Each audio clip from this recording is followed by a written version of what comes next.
Hello, I'm Sister Joanna Iannotti, Art and Spirituality Coordinator here at Wisdom House Retreat and Conference Center in Litchfield. We don't have to think too long or too hard about the significant role that our mothers have played in our lives.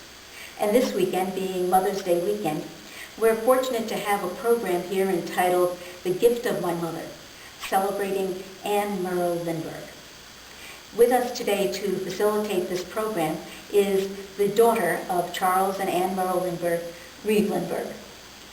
And Reeve is going to share with us aspects of her mother that she experienced growing up as a child, and also memories of her in retrospect as she thinks back on her mother's life. Reeve, as you begin to think about your mother, what attribute of your mother's, do you hold dearest? I think I would say that what I hold dearest in my mother is her inner strength. And she had great inner and outer strength. She was a remarkable woman in all kinds of ways. She was a pioneer aviator along with my father, her husband. But I think what I value most was an extraordinary gift for life itself and for not just enduring but opening to all that life has to offer. And that is what she gave me. She was very important in the building of the aviation industry. She was one of the most significant and really most brave. Their work was to find air routes where there had been none before. So they would fly over the pole to Japan. They flew to China in flood, when the people who were flooded were absolutely desperate. They flew in relief supplies. They flew really all over the world, helping to set up these air routes. And at the time, that happened mainly before she had children, but she of course lost her first child. And then she had my brothers and pretty much stopped flying after, in the late 30s. She flew practically not at all at that point, and she became very much the mother. And she did some writing, but she didn't do a lot. And she then went to Captiva towards kind of the very, I think late, maybe early 50s, I guess it was. Made this time for herself and talked about making time for herself and about how women's lives could be illuminated, made more peaceful, and I don't know that she would say improved, but again, I use the word nourished by solitude, quiet, patience, and what she called intermittency, the comings and the goings of the tide.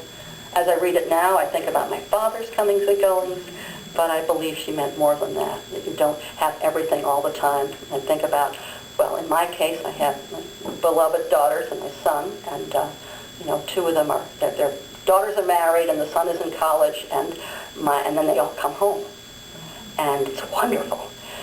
And then they go away. Sometimes that's wonderful too. But it's a necessary ebb and flow that is something. For a while. I think it's hard to adjust to that, and to feel that that's just fine. That sometimes things will be very intimate and you will have all your family around you. Sometimes things will be scattered and desperate, or in a human relationship, whether it is with a husband, a child, a sister, friend.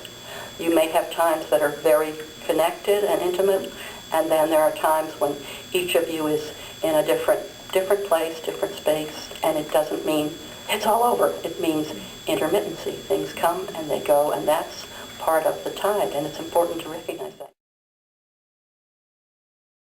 A few years ago, they unpacked a crate at the National Air and Space Museum that had been associated with the material that was taken in the Lockheed Sirius seaplane with which they flew over the pole to China and hither and yon around the world. And they found, in the crate, they found a number of instruments and equipment and maybe a flying suit.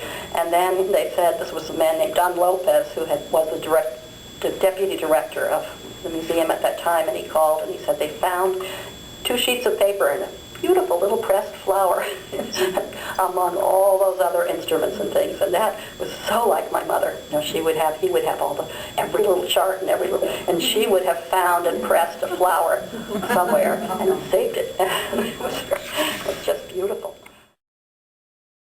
My father would not let me bother her if she was writing.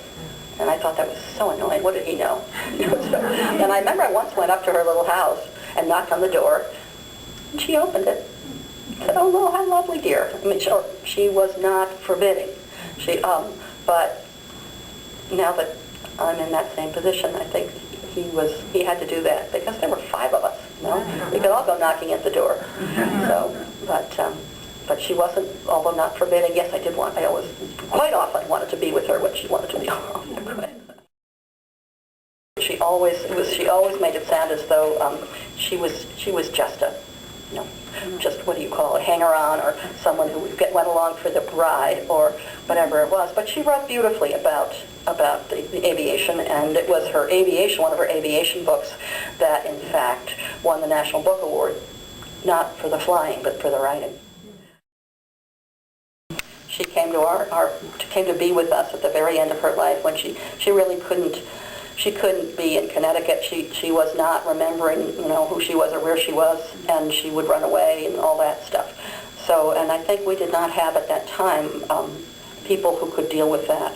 But when she moved to Vermont, we had a group of Buddhist caregivers, and Carol helped to organize that whole group, who did not feel so frantic and worried about her. They didn't call us up in the night and say, "Please tell your mother that it isn't 7 in the morning." I mean, it wasn't so scary for those people, for our Buddhist caregivers, who were gentle and very intelligent and deeply caring, but not so eager to correct her in any way. And I know about correcting her because I used to do that. She'd say, "Are you my sister?" And I would say, "No, I'm your daughter. I'm Reeve. I'm the younger daughter." And and it was all about me. That's what it was all about. Because I was afraid. And of course, it is about me. And I think what helped me most was her strength as I was growing up and as I knew her as an adult. It was her strength that helped me to live with her illness and her death. But I had to work very hard with myself. Not in any particularly well-disciplined way, but I had to watch my thinking. Buddhists were a great help for that, because that is very much the mindful watching yourself, watching your thinking, that is part of that discipline and practice.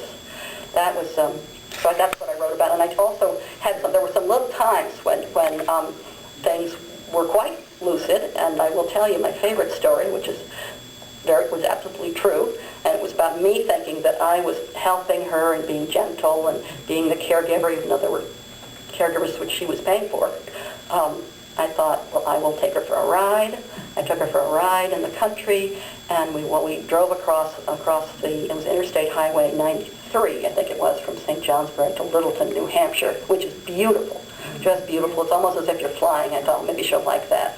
And I went sort of flying along, and she said, "I'm afraid of dying." And I thought, we got it. I said, "Mother, how is this? What does this mean? Is it feeling infirm or losing your friends or having to leave your family?" And she said, "It's your driving." So you may have some to have the response that she received, and to have people feel that she had helped them so much was always greatly nourishing to her. I think it balanced out, in a way, the kinds of deprivations and the kinds of some of the shocks and troubles that came from being catapulted into the world of the famous, which of course she was at a very young age. So I think for her there was a real, the privacy and communication, the dance between the outer world and the inner world were very important to her.